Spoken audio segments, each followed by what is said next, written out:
प्यारे, महापुरुषों का एक मसला होता है,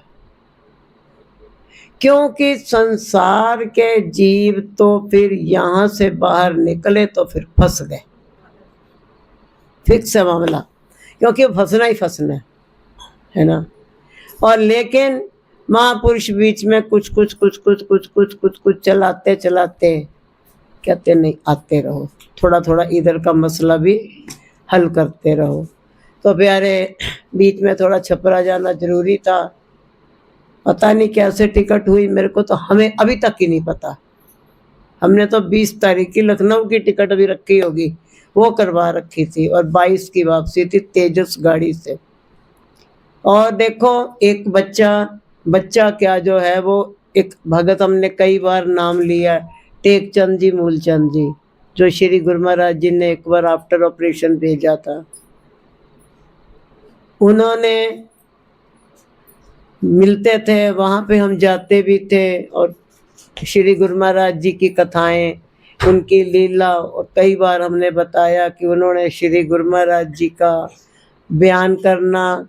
तो ऐसे आंटी ने सवेरे नाश्ता ला के देना और ये मेरे हाथ में गिराई, और उनकी गुरु महाराज जी की लीला चली हुई है, ये गिराई हाथ ही हाथ में। दोपहर का समय हो गया, देखो, ना तो मेरा हाथ थका, ना अंकल जी की वाणी थकी।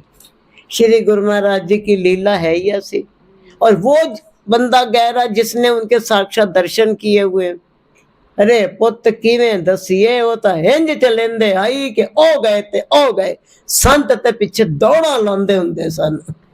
तो अजीब सा कहंदे दा श्री गुरु महाराज जी ने लंगर भोग लैन लगना, तो समझ ही नहीं आनी, कदे तो बहुत टाइम ला देना, तो कदी थाली अंदर गई और खाली थाली बाहर। अरे ये क्या होया, परिक्रमा के तो खाया किसने, ये भी उन्होंने खेल देखा। तो इस तरीके के उन्होंने कई बार बयान करनी गुरु महाराज जी की लीलाएं। फिर बीच में आंटी भी गई, अंकल भी गए, अब बच्चों का राज आ गया। बच्चे भी हमने जब देखा, इनके गर्भित से भी छोटा तो ये शुभम था, उनका बेटा, और आज उनके बच्चे गर्भित से बड़े हैं। तो वो बीच में ये 34 वाले नंबर पे जल्दी अननोन नंबर नहीं आता है, वो उसके लिए वो स्वामी जी वाला फोन रखा हुआ है। यूट्यूब से भी जो जुड़े वो सारे वहीं से ही हैं। तो इस पे आया फोन, शुभम, क्या कौन है भाई, यूपी, उत्तर प्रदेश। मैं बड़ा दिमाग लगाया भाई, उत्तर प्रदेश में हमारा शुभम कौन है। बड़ी देर तक चलता रहा मसला। खैर, उनको तो हाय हेलो की, उन्होंने छूटते ही बोला, भाई जी जय सच्चिदानंद। मैंने, है तो कोई अपना ही, भाई जी भी पहचान रहा, जय सच्चिदानंद भी कर रहा। तब कहता, भाई जी मुझे मिलना है। मैं दिल्ली, हाँ मैंने लखनऊ में 20 को आना। मेरे मन में तो छपरा जाने के लिए बड़ी उदासी छाई हुई है, पर अभी जाने का विचार नहीं बन पा रहा। ये बात तो मैंने उससे कही। तो शुभम कहता है, भाई जी छपरा में क्या है। अब जिसने नहीं नाम सुना, हम उन्होंने तो नंगली साहब नहीं सुना, तो वो तो हमने सुनाया, वो तो चकौड़ी वाले जाने। क्योंकि सन 47 के बाद वो आकर के इधर जो बैठे हैं, तो उन्हें नहीं पता गुरुमा जी का स्थान कहाँ। वो तो हमें भेजा था गुरुमा ने पहली बार। स्वरूप दर्शन में ये नाम आए हुए हैं, टेकचंद, मूलचंद वगैरह। तो उसके बाद में जो है कहता कि जो है आप छपरा में क्या है। मैंने छपरा में परमहंस दयाल जी का नाम सुने हो। कहता, हाँ वो जिनको शाह विलायत भी कहते थे, हाँ जी, वो उनका वो स्थान है, उनका वही पावन घर है जहां उनका जन्म हुआ। कहते आप उनके घर चले जाते हो। मैंने, और क्या। मैंने, हाँ हम उनके घर चले जाते हैं। दादा गुरु महाराज जी ने फिर माता जी का संस्कार करके, वो तो शमशान से आए कोई नहीं, लोगों ने कब्जा कर लिया, फिर हम लोगों ने ले लिया, और अब तो हमने, तुम उनके घर पे, हमारा ही घर है वो। कहता, अच्छा तो फिर हमें भी दर्शन कराओ। मैंने कहा, फिर अब तू कहाँ पे है। कहता, सीतापुर। मैं क्या, मैं दिल्ली, तू सीतापुर बेटा, तो मुलाकात कैसे हुई? कहते टिकटें मैं करवा देता हूँ, तो आप वहाँ पे छपरा पहुँचो, मैं यहाँ से पहुँच जाऊँगा बाई कार, और मैं फिर वापस आपको ले आऊँगा बाई कार। मैंने कहा मेरे को समझ नहीं आई, इसलिए इन लोगों, तुम लोगों को तो छोड़ो, ये घर के बच्चों को भी नहीं पता था। हाँ, इनको सीतापुर सीतापुर तो हम कर रहे थे, पता इनको किसी को भी नहीं था। फिर उसने टिकट करा दी छपरा। फिर मैंने उसे कहा, मैंने बेटिया ये कैंसिल कर, वो इसके सामने ही कहा था, अब टिकट तो हो गई कैंसिल। उसके बाद वहां पर पहुंचे, पर वो आया नहीं। अब फिर मैंने फोन किया, मैंने टिकट वाला भाई कहाँ? कहता भाई जी मैंने आपको लखनऊ की टिकट भेज दी है, मुझे 104 बुखार हो रहा है और घर पे मेहमान भी आ गए हैं। कहता लगता अभी जो है ना वो शाह विलायत मुझे बुला नहीं रहे हैं। फिर तो मैं क्या बोलूं। खैर फिर वहाँ पर जो है नहीं आया, सत्संग में भी नहीं आया, टिकट ही आ गई, फिर तो क्या ही आएगा। फिर हमें ये था, लेकिन वो लखनऊ में भी नहीं मिल पाया। बुखार आजकल बड़ा खतरनाक चला हुआ है। उस दिन 104 था और इतवार वाले दिन उसको 105 बुखार था। इस समय वायरल खूब फैला हुआ है बुरी तरह से। मैंने कहा बेटे आराम कर, हमारा तो आना जाना लगा ही रहता है, यहाँ तो हर महीने ही आते हैं, फिर कभी मिल लेंगे। कहता पर हमको वो शाह विलायत के घर भी जाना। मैंने कहा मुझे नवंबर में जाना है, तो कहता देखते हैं फिर अगर मेरा बना तो। अभी बात अंदर ही अंदर है, अभी टिकट नहीं हुई है जी मेरी। तो प्यारे कैसे कैसे कैसे कैसे वो छपरा का, या फिर ये कह ले अंजल जोरावर है, किधर से किधर जा पहुंचे। हमने तो सोचा था वो प्रसाद की बिल्टी आनी आ जाती तो हम आपको छपरा का प्रसाद सबको दे देते, पर अभी तक तो आई नहीं। जरा पूछियो फोन करके उनको। प्यारे आज माता जी का दूसरा दिन है और कल माता जी को सबने विराजमान किया और पितरों को विदा किया।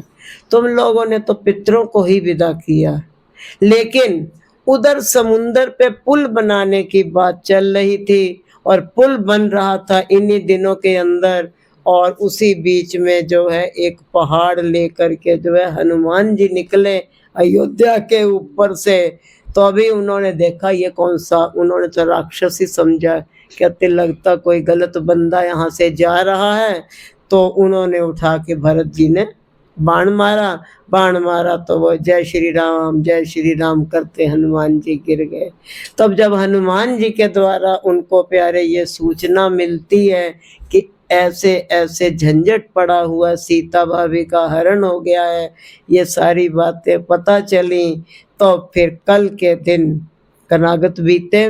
तो कल के दिन माता कौशल्या ने अपने महल में माता की स्थापना की, क्योंकि माता सीता से पूरी अयोध्या प्यार करती थी, इसलिए सब लोगों ने अलग अलग घर घर नहीं हुए, माता की स्थापना सब लोगों ने अयोध्या में ही आकर के माता के साथ ही पूजा की। सब अपना कलश वलश लेकर के सब एक ही जगह पे आते हैं। और फिर ये 9 माताओं के जो 9 रूप हैं, इन्हीं की जो है सारी पूजा होती रही। तो फिर पता ही है 10वें दिन क्या हुआ था, क्योंकि माता कौशल्या की, माता सुमित्रा की, माता कैकेयी की एक ही बात थी कि देखो माँ, जहाँ पे हमारे हाथ नहीं पहुँचते तुम तो वहीं रहती हो, तुम्हारे हाथ तो वहाँ बहुत लंबे हैं, बच्चों की रक्षा करना और जो झंझट पड़ा हुआ है उसको संभालना और बच्चों की जीत करना। तो माताओं का आशीर्वाद था। इधर पूरी अयोध्या लगी हुई थी और उधर देखो आज हमारे पे जरा सा भी कुछ झंझट पड़ता है तो हम कैसे चीख चिहाड़ा डाल देते, ये हो गया, ये हो गया, ये हो गया। लेकिन राम जी वनवास में हैं और उधर सीता जी का हरण हो गया है, बाद में लक्ष्मण जी के भी वो शक्ति लग चुकी है, बर्छी अमोघ शक्ति जो लगी थी, तो वो बड़े परेशान से भी होते तो हैं, क्योंकि मानव रूप में है तो नर लीला तो करेंगे, लेकिन प्यारे बड़ा एक झंझट की बात है। और जो नए बंदे हैं उनको पता ही होगा कि ये 2 नराते आते हैं साल में और ये दोनों के दोनों ही राम जी से जुड़े हुए हैं। एक में ये रावण का वध होता है और दूसरे में उधर माता की दुखों का हरण करने के लिए फिर सब लोगों ने माता की स्थापना की और वो फिर उस वक्त जो है चैत का महीना शुभ दिन और भगवान जी का अवतार होता है।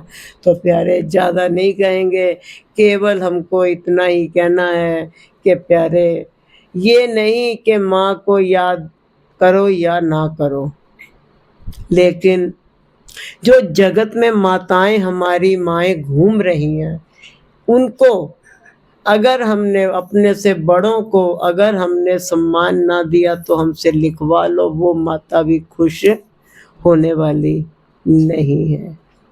एक वीडियो देख रहे थे, बड़ी अच्छी लगी कि ये कनाग चल रहे थे नराते, तो उसको ये लगा कि मैं माता की पूजा करे आऊँ।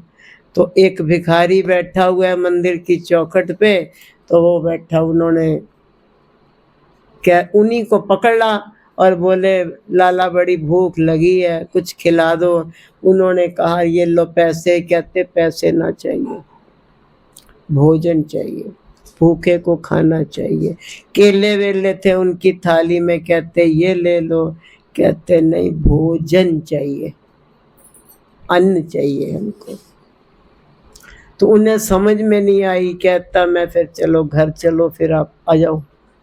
तो वो आ गए, आ रहे हैं, लेकिन क्या होता है जब अंदर आकर के वो अपनी पत्नी से कहते हैं कि उस दिन वो आखिरी नराते नहीं, वो क्या जब सब मेहमानों को खाना वाना भी खिलाते हो, कई लोग बड़ा कर लेते हैं अष्टमी को, कई छोटा ही रखते हैं, तो उसने बड़ा किया हुआ था। तो वो कहने लगी कि एक ना मेरे साथ मेहमान भी आया हुआ है, कहते चलो जाओ बुला लो तुम्हारे मेहमान को भी। तो उसने कह दिया वो मेहमान एक भिखारी है। वो थोड़ा गरज पड़ी, कहते हाँ मैंने जो मेहमानों का खाना बनाया है तो उसके साथ तुम्हारा भिखारी बैठेगा। कहते देखो कोई बात नहीं जो भी है, लेकिन मालिक इतना भंडारा हो ही रहा है तो इतने में एक अगर कोई खा भी लेगा तो क्या दिक्कत पड़ती है, क्या फर्क पड़ना है। कहती अच्छा चलो ले आओ।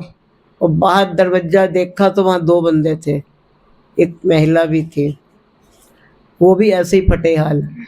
तो उनसे पूछा गया, कहते मतलब वो हैरान सा हो गया, भी एक बंदे से मेरी बात हुई थी, यहाँ 2 हैं। तो कहते कि ये मेरी माँ है, इन्होंने भी काफ़ी समय से कुछ नहीं खाया है, तो इन्होंने तो मेरे से भी ज़्यादा दिन का व्रत रखे, मतलब फाका काटा है, तो आप इनको खिला दीजिए, बेशक मुझे ना खिलाइए। माँ कहती है बेटा तू नहीं खाएगा, मैं क्यों खाऊंगी, पहले तू खाएगा। अब इन दोनों में वो होने लगता है, तो वो बंदा कहता कि आप आइए मेरे पास, दोनों ही खाना खाइए। तो वो खुद ही ज़मीन पे बैठ जाते हैं, इससे पहले कि वो पूजा कुछ कहे उसकी पत्नी, तो वो खुद ही दोनों ज़मीन पे बैठ जाते हैं।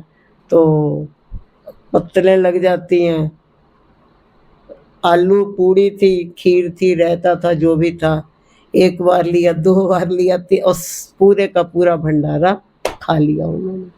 फिर वो कहते हैं और ले दो, हमें अभी भूख और लगी हुई है।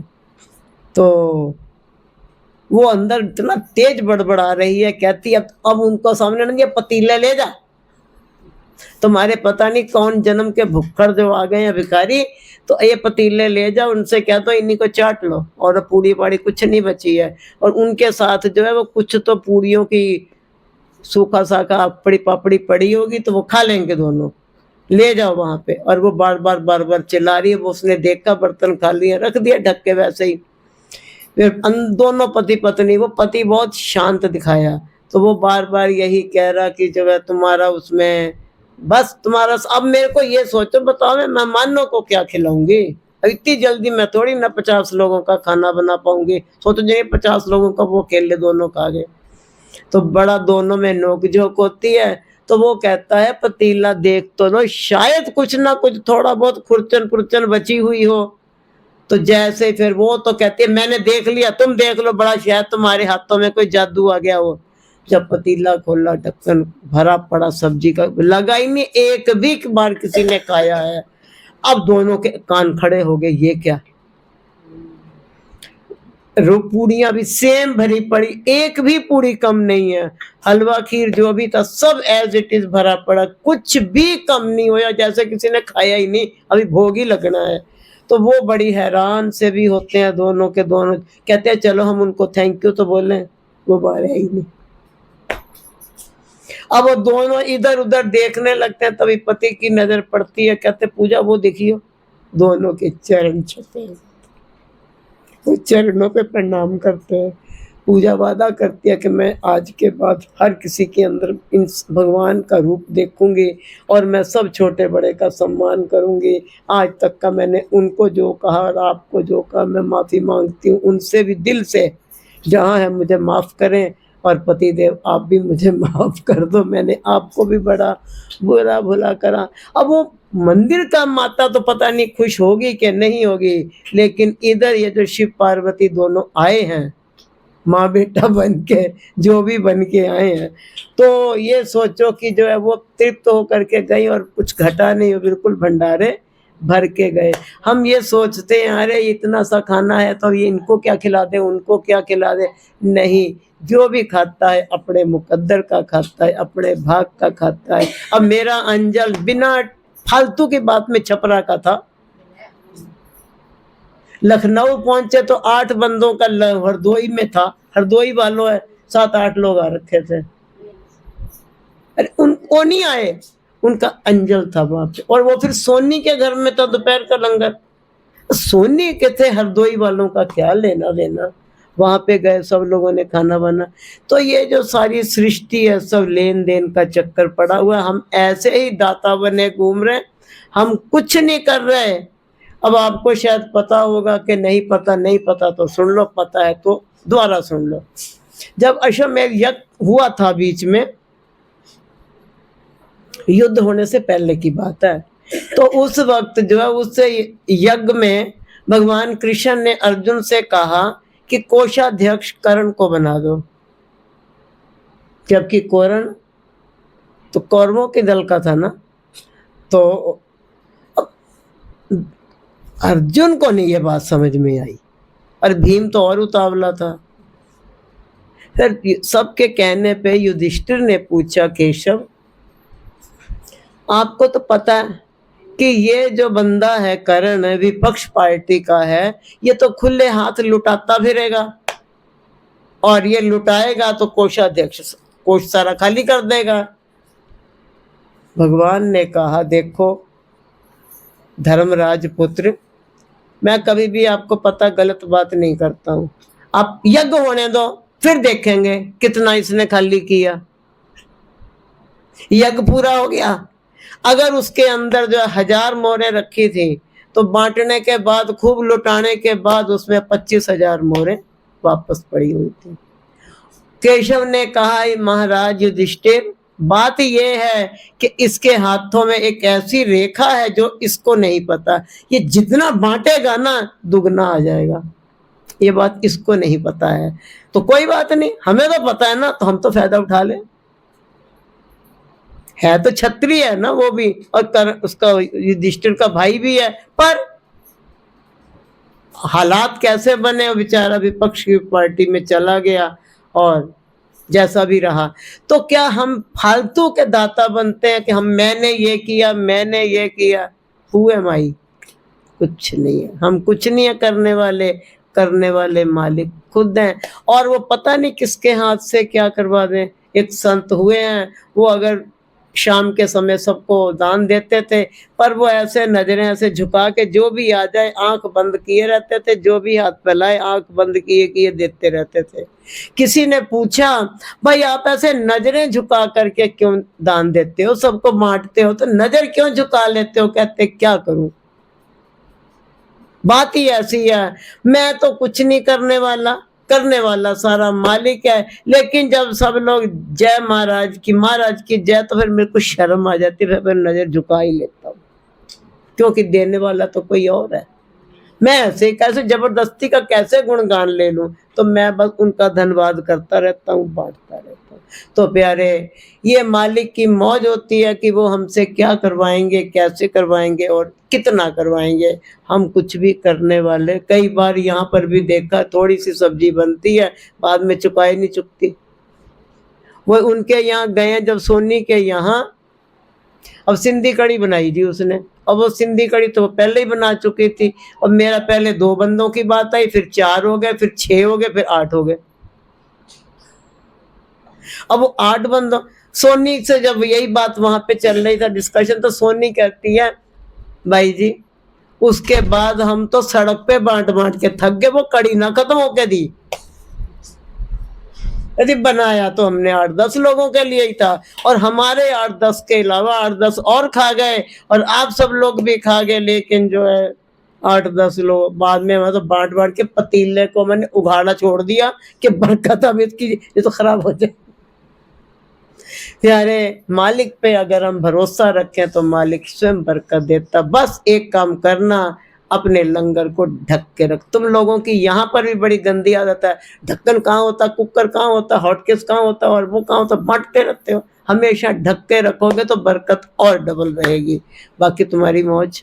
अपने घरों में भी जब बांटना शुरू करो, लंगर बंटाओ, तो सिर को ढक के रखो, और जो है उसका भी बर्तन ढक के रखो, तो देखो कैसे मालिक बरकत देता है।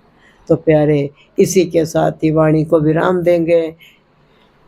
अब माता जी की आरती होएगी। बोल जयकारा, बोल बोल साचे दरबार की जय। नंगली निवासी भगवान की, परमहंस दयाल महाराज की। बोल जगदियां जोता वाली माता तेरी।